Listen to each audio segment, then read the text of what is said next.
A very good day to all of you out there. This is admav with another episode of admav's Corner. Welcome back, everybody. All of you are welcome here. As always, I hope you're all doing well this July 29th, 2022 weekend. And if you're in Canada, certain parts of Canada, anyways, happy civic holiday. I know it's an optional holiday here, but most places, most businesses give the day off to their employees, and if they don't, come on. We already don't have enough days off in a year, so just give it to us. We need the break sometimes. It's good to be able to take an extra day, whether it's for physical or mental recovery. Really, it's for both, right? Anyways, as you all know, you're always welcome here, and this is a safe space, an open space for you to be able to open up and freely express your thoughts and feelings on things, especially pertaining to the things I talk about.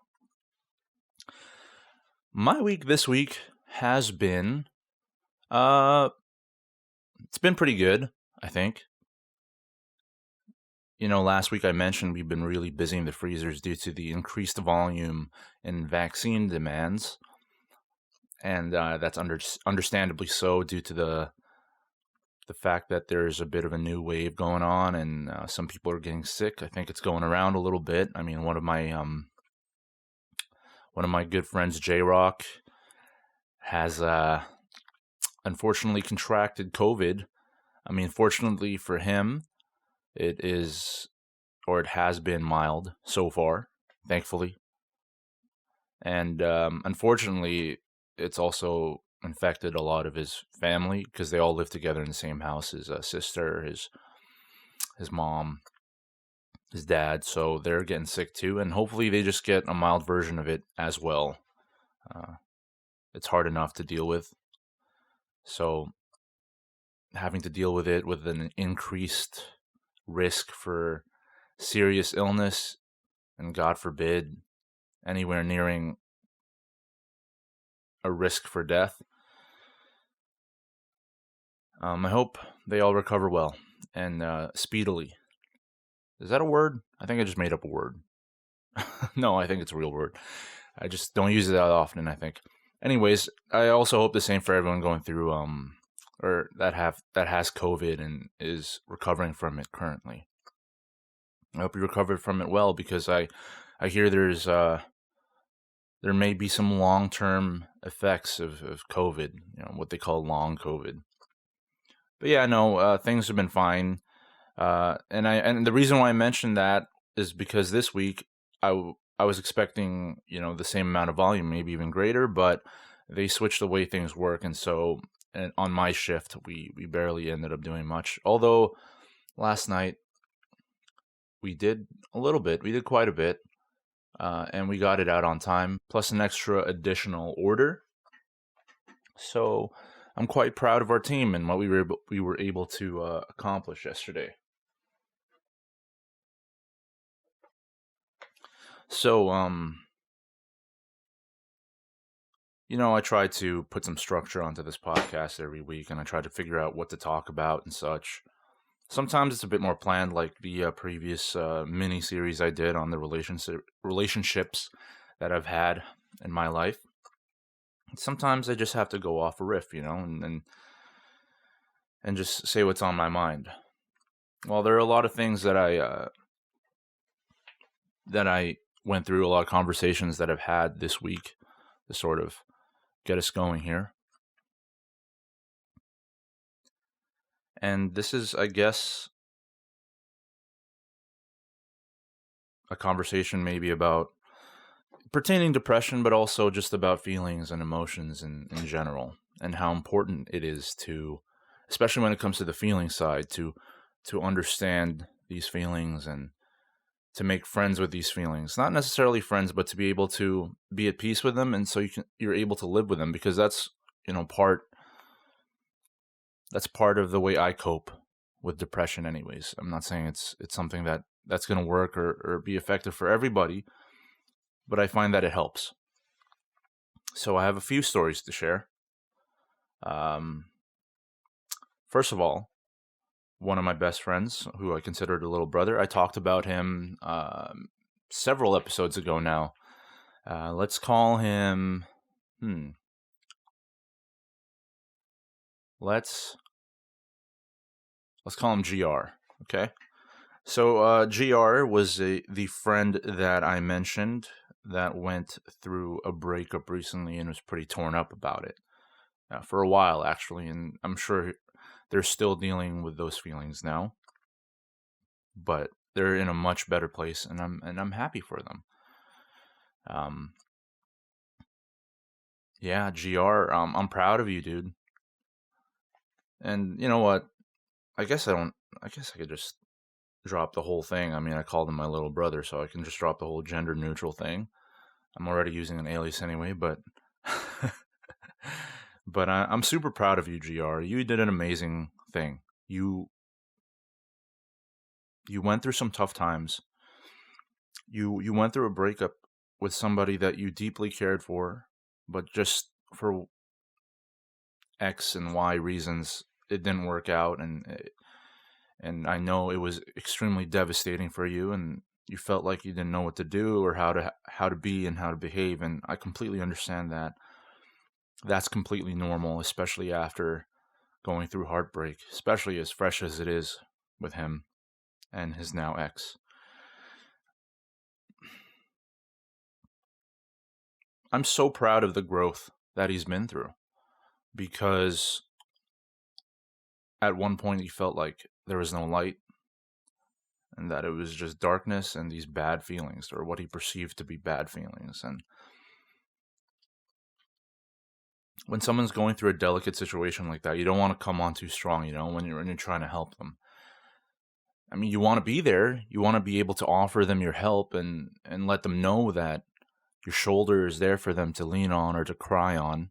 You want them to know for sure that that's an option for them always, that you're always there and that they're never truly alone. But sometimes people need space, and that's always a pretty good approach, in my opinion, is to obviously verbalize and make it known that you're there for them, but don't try to console them too hard, if that makes any sense. You got to give them space to breathe and process a bit before being able to talk about things in more detail. And that was definitely the case with GR. He just needed a bit of time to process, but along the way, I always reminded him that I was there. I didn't do it all the time, I didn't do it every hour or every day, but every now and again, I would make sure and check up on him until he was good enough to talk about it. And I just made sure I was there for him. And recently he shared some amazing news in which he finally got a new job at this place that he's been wanting to get in at. And his current job that he hasn't officially quit yet, he's been working there for many, many years. He's been taken advantage of, and he's not getting the compensation that he truly well deserves. And this new job not only improves upon that, but it improves upon that and then some. He's going to be paid more than double than what he's getting paid at his current job, plus other benefits. And I'm just extremely happy for him that he held on and made it through, because even for this job, for the interview, he was extremely nervous and he was extremely anxious about it. And I told him that those are completely normal feelings, and that is something that you don't need to worry about, because that means you're in the right direction feeling those things. And it really, I know there's many different ways people cope with that sort of stress, but really the best thing you can be is yourself when it comes to those situations. Just try to be yourself and trust in your abilities. I know it's hard sometimes, especially for people who doubt themselves so much, and it's a lot easier said than done. But just however much trust you can muster up in yourself, just do that and go with the flow of things, and try not to force anything, and it'll be great. It'll be what it is. As long as you're yourself, you behave like you normally are, and you just do what you know you can do. And in the interview process for the job, he just he did just that, and he got hired on the spot. And GR, you're my little bro. I love you, and I'm extremely proud of the way you handled yourself and the growth that you've gone through. And I know it's not going to be an easy road from here. Challenges always show up. There's always, moments of clarity. There's moments of a clear direction that you need to go in, but that doesn't always last. You'll always come at a crossroads and you have to decide it, and things can get difficult and decisions are not easy, but that's just the ebb and flow of life, like we always talk about, right? But right now he's at one of those points where he's kicking ass. I mean, what else can I say, man? I'm so happy for you, GR.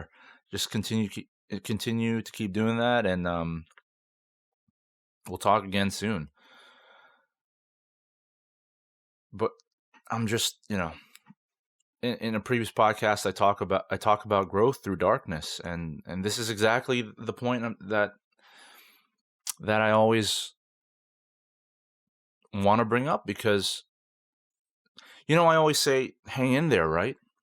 And this is why you don't know what's on the other end. You don't know where you're gonna go or where it's gonna lead to. GR certainly didn't know. He didn't know. But look at where he's gone to now, and he's also expressed that he knew that there was a chance that he wouldn't get the job, but he didn't care because he knew that he had support. He felt that he had people that loved him, and there are people that love him, such as myself and our group of friends and his family. So it's a powerful thing. I know it sounds trivial to tell someone to hang in there, or it's one of those things that you don't really say anything by saying it, which is in some cases that is kind of true. I can definitely see that point, but there's also a much deeper purpose to saying that. Is you're trying to encourage someone, letting them know that despite how difficult things are, you have to try to hang on, because you don't know the future. Yes, it might not be something that you would desire technically, but you don't know that. You have to give yourself a chance. That's loving yourself is giving yourself a chance, right? But anyways, I'm proud of GR. The friend that I mentioned last week, the coworker friend, that I kind of got bugged by. Let's call him JT. I also have some pretty positive updates about JT, because a couple of weeks ago we actually got into a very good conversation, and this was prior to that incident I had with him at the freezer, where I kind of, lost a bit of my temper, and I don't want to rehash it. It's in the previous episode 9 of this podcast, so if you want to go revisit it. But basically, there was a little bit of an incident at work. I don't think it was really that serious. It was only serious for me. I don't even think he really noticed, but yeah, a couple of weeks ago I had this great conversation with JT on attitudes and how people think, and ultimately a conversation about depression, because he shared with me he shared something to me about his niece, who was going through a very difficult time. She's dealing with depression and anxiety, and typical sort of, and I say typical in the most respectful way, in that when people go through it, this is what typically they feel and what they go through. She's just isolated in a room, very lethargic, a lot of negative self-talk and a lot of negative perceptions and all of that, and that's completely understandable when you're in that state and you're not sure how to get out of it. But JT, when we had that conversation, was visibly frustrated, because first of all, he doesn't identify with that, because he doesn't completely understand what that's like, because he's at least he 100% feels that he doesn't really have depression, and he doesn't really have an issue with anxiety. I mean, everyone feels anxiety, right? And everyone can feel depressed at times, but not to a point where it's becomes an actual illness or that it is extremely debilitating in their lives. So JT had a hard time understanding this because he doesn't really know how it feels.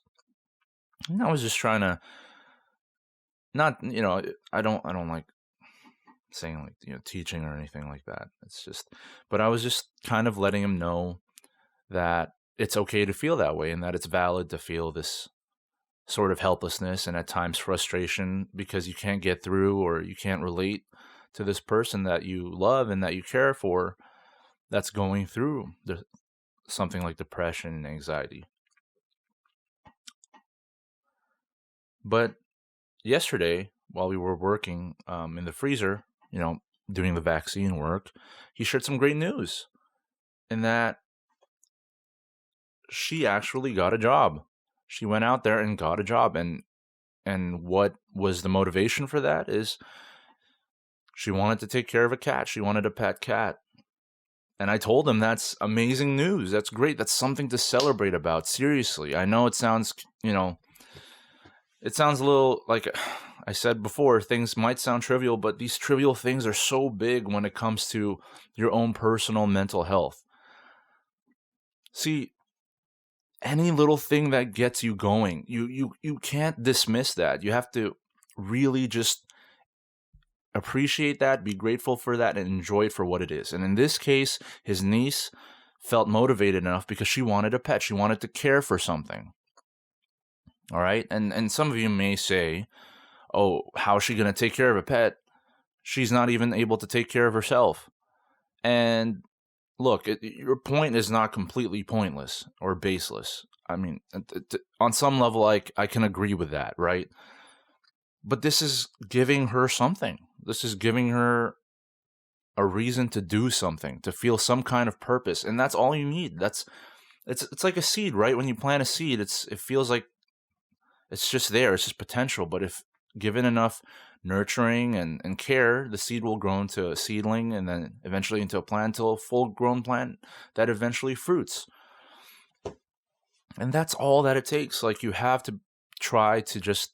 That's what I told JT because he has a hard time trying to understand. I said, look, I know you want to find a solution, but you will not find a solution.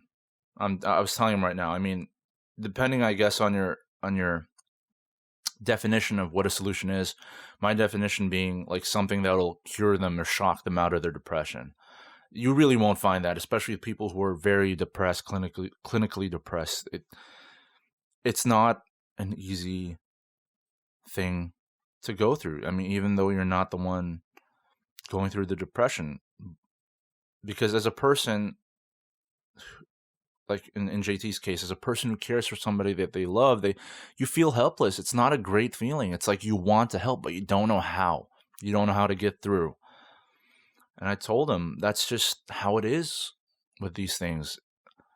And patience is one of the greatest virtues that you have to be able to possess and exercise, because there are going to be way more times where it feels like nothing is getting through and that you're being shooed away or sent away.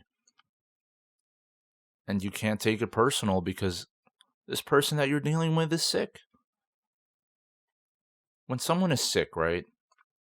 And let's do a comparison with something a lot more visually striking, or something that will be easier to understand. If a person has a broken leg, and I'm sure you've heard this sort of simile before, but when a person has a broken leg, you cannot be mad at them for not being able to walk right.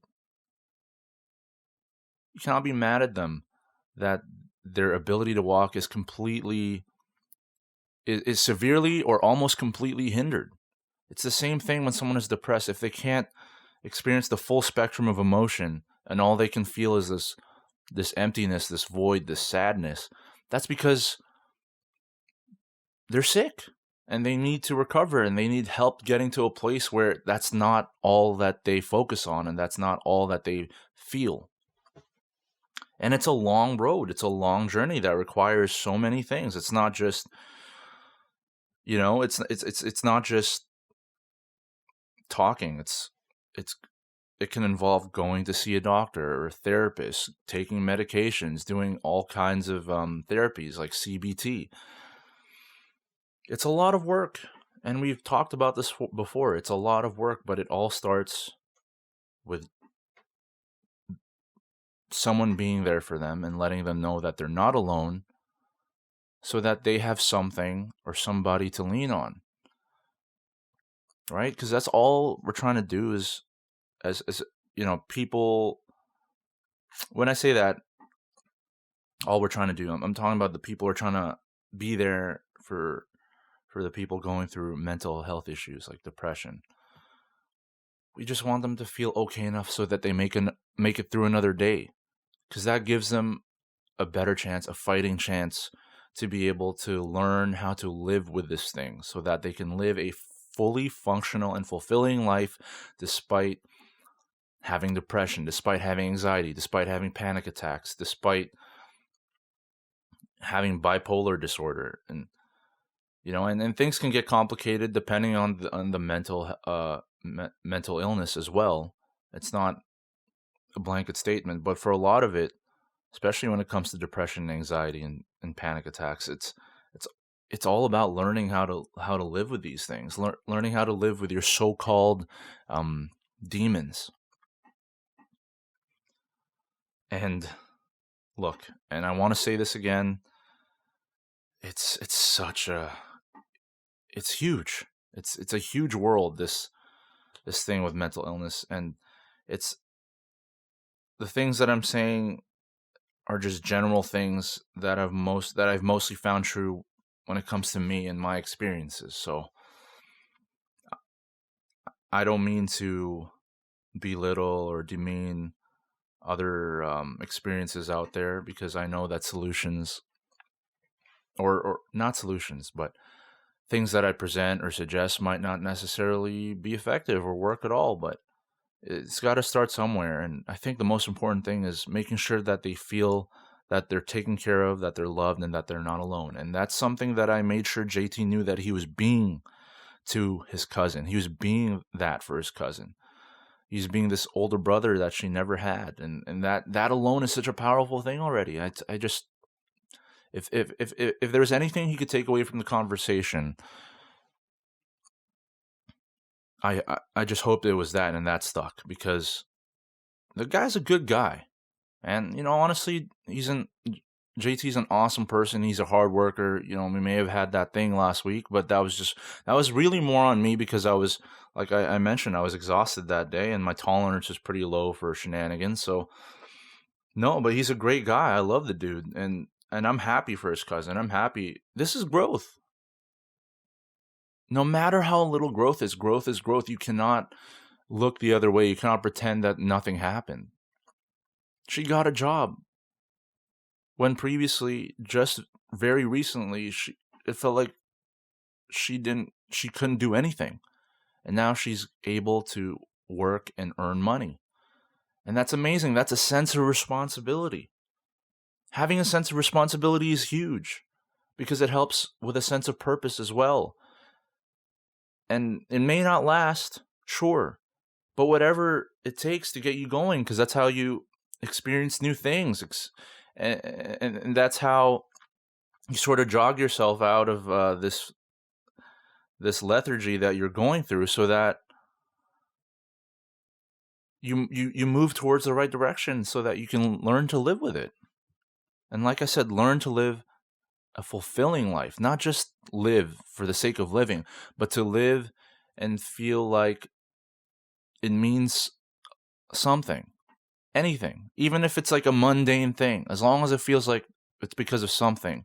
That's the important part. And this is a great step for JT's cousin. I'm very happy for her, and I'm very happy for him. He's doing great, and I'm, selfishly, I feel happy to be able to be there to listen, and also impart some of my own ideas and my perspective, and I'm glad that it on some level helped.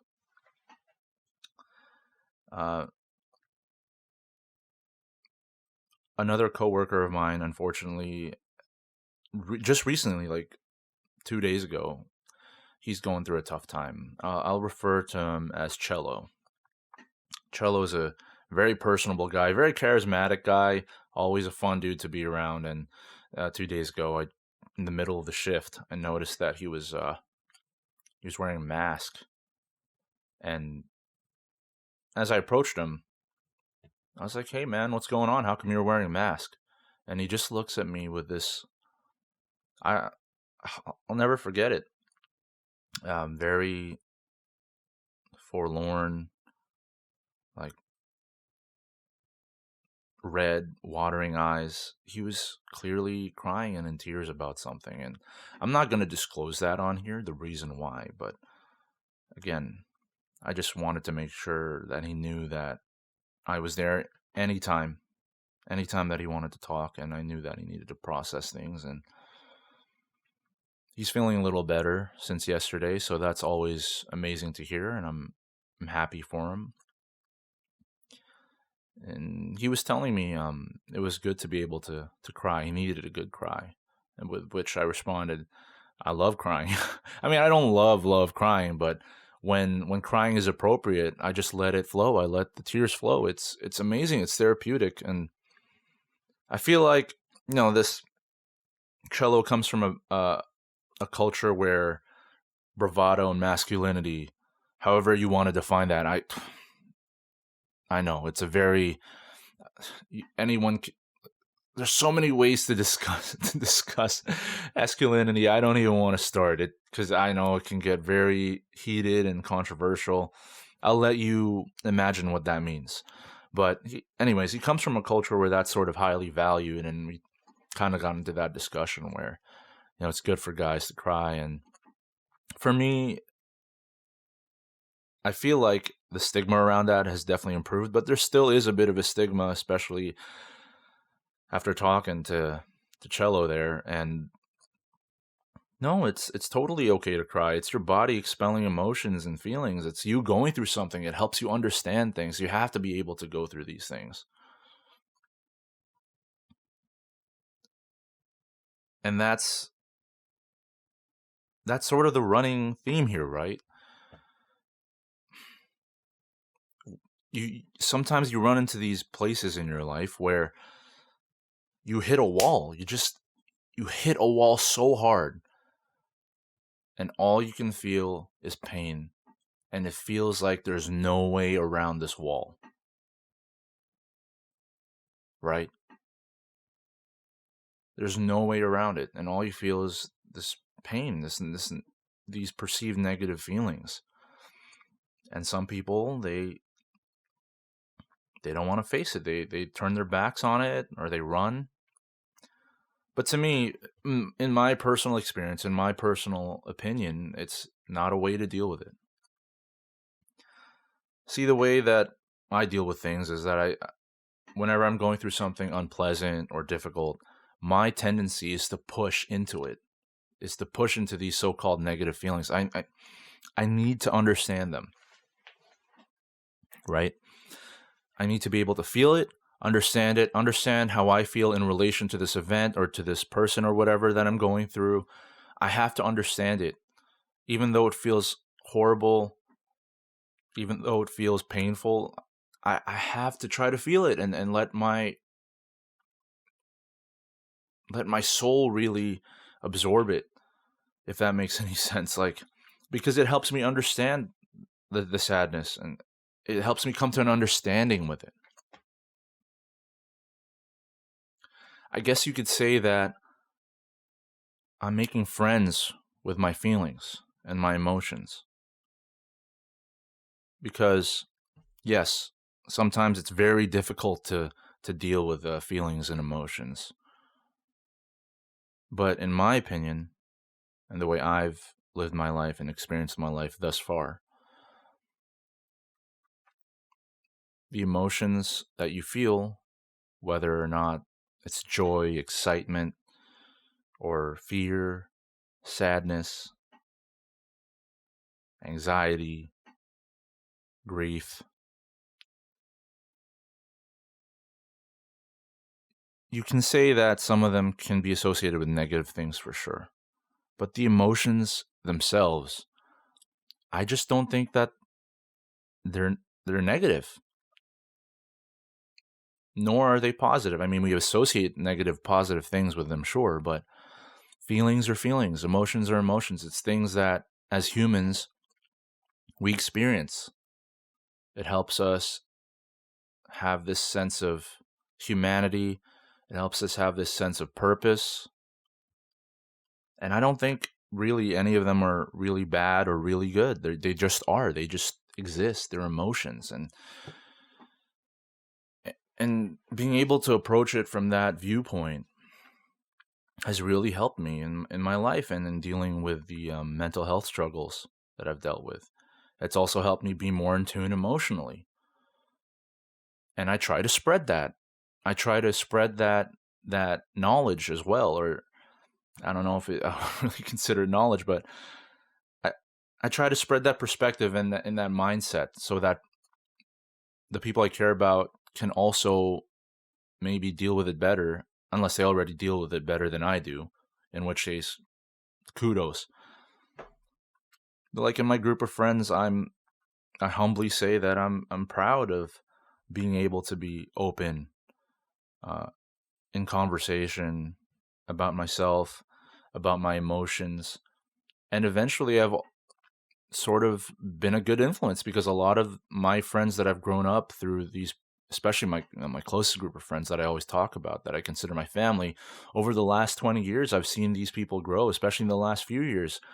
A lot of us are guys, and unfortunately, like I mentioned before, there's a stigma that comes with that, and it's harder for guys to express themselves or understand their emotions as a result. But I've seen my group of friends grow, and I've seen their strides in this area, and they've gotten a lot better. A lot of them have, majority of them have, and I'm extremely proud of them because I'm not sure how they understand how important that is and how much care they're giving to themselves by being able to do that. And I'm happy to be able to do that and be that for them. I think I'm going to, this last part of the podcast, I want to share a dream that I had last night, or just right before I woke up today. And it was, frankly, it was pretty terrifying. It was very dark. It was very scary. And this will illustrate, I guess, what I'm trying to say. So, in this dream, and you know how dreams are, dreams can be fluid, they can be amorphous, things aren't exactly the same shape, people aren't exactly the same people all the time. So, if it sounds like I'm jumping all over the place, it's just how the dream went. So, in this dream, I went to a shopping mall. I don't know what shopping mall, it's just a generic shopping mall. I was at a department store type establishment. I was there with my mom. I was over there. I was in there with my mom. And I was on my own, doing my own thing, looking for a product. I can't remember exactly what. I lose her. I can't find her. It's like, when you're a kid and you lose your parents, like in the crowd, and you start panicking because you're so small and the world feels so big. That's kind of what it felt. I was looking around. I'm like, I'm an adult. I can deal with this.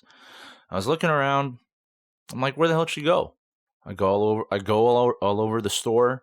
I can't find her. I leave the store. Maybe she left the store.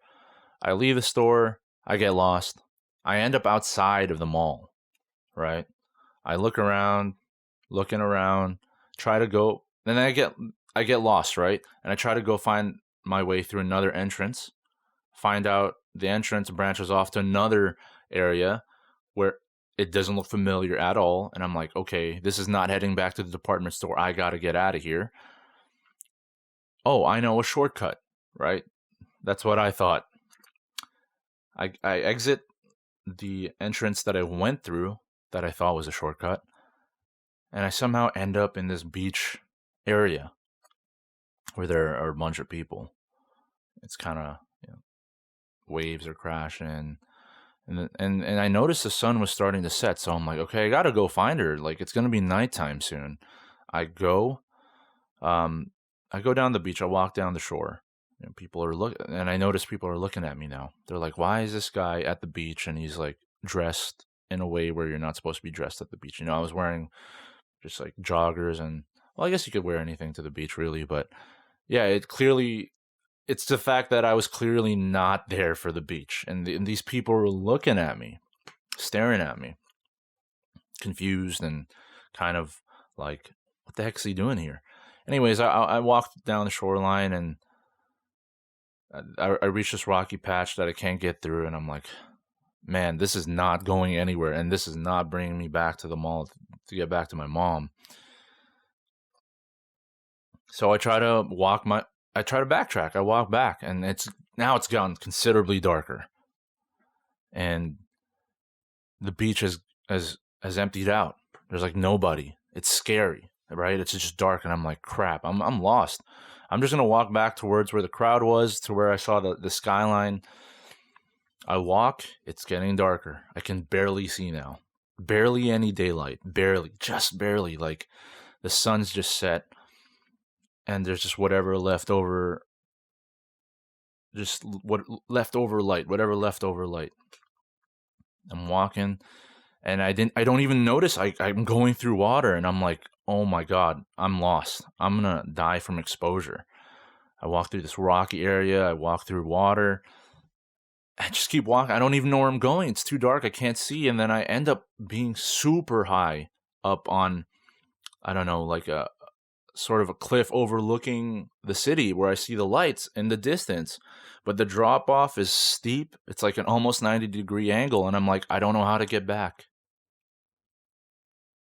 And it started to snow, and I just thought, am I really gonna die out here? There's nobody here. I'm alone.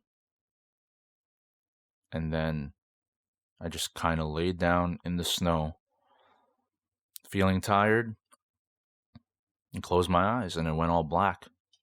And then I woke up. I remember thinking, I hope this is a dream. Like, before things went black. I hope this is a dream. And it was. And I shared this dream because I wanted to show how easy it is to get lost, and how easy it is to feel alone. And people see you, they don't even say anything. They just think you're doing your own thing, and maybe they look at you weirdly.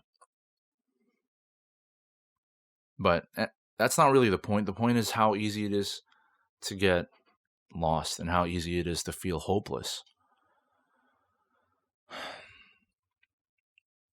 And I know I'm not really into the whole dream analysis thing. I think dreams are just completely random, but doesn't mean we can't look at that and try to extract some kind of comparison to real life. And in this case, it just showed how quickly things can get dark. And there's two things to this. I refused to ask people for help, or I didn't want to talk to people, and the people didn't ask if I was okay. And that's not a good combination. And in real life, when you're going through dark times, when you're going through difficult times, like when you're depressed and you don't talk to anybody, you can get lost. You can get lost in the dark real quick, and you can feel alone real quick. And yes, there are people there for you, but sometimes they don't talk right away. Sometimes it has to be you initiating. I'm not saying that's how it always has to be, because I always encourage others to reach out and talk to people who might need to, who might need a good conversation with a good friend, right? But you shouldn't be afraid to reach out and ask for help and to talk. You're not alone. You really aren't. I say this every time, and it's becoming the most redundant thing in my podcast. You are not alone. You never get through things alone. I certainly didn't. To get to where I am now, I didn't do anything alone. I wasn't on an island. I had help. I had a support group. My family, my friends, they were all there for me. I can't say that I did this all by myself. I mean, in the end, it was me who got through, who discovered a lot of things, who learned to love myself. They didn't do it for me, but they were there for me, you know? And that's, I guess, kind of my point. Understand your feelings, talk about them, and ultimately talk to somebody. Someone that you trust, because you'll be surprised maybe, like at how receptive they are. Or maybe they're going through something too, and it helps that you're talking to them, and you end up maybe helping each other, or you help each other get to the right place to be able to get more help to get you through this. You see what I'm saying? It's a lot of it is you have to communicate, you have to try to understand. And this is for both parties, the party going through it and the party helping the person going through it. I watch the UFC. I'm a big fan of MMA, and recently Paddy Pimblett won this fight.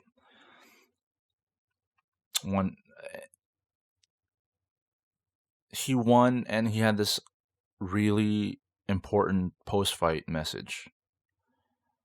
And I'm really happy that he talked about it on a platform and in a sport that's very, whatever. Again, masculine, right? I don't want to discuss what, like, masculinity or whatever. Just whatever, however you think it, whether you think it's toxic or whatever, it is what it is. But in this case, Paddy talks about being there for people, because unfortunately his mate died hours before fight time. Rest in peace. And he ended off his post-fight interview saying, "I'd rather have my mate cry on my shoulder now than attend their funeral."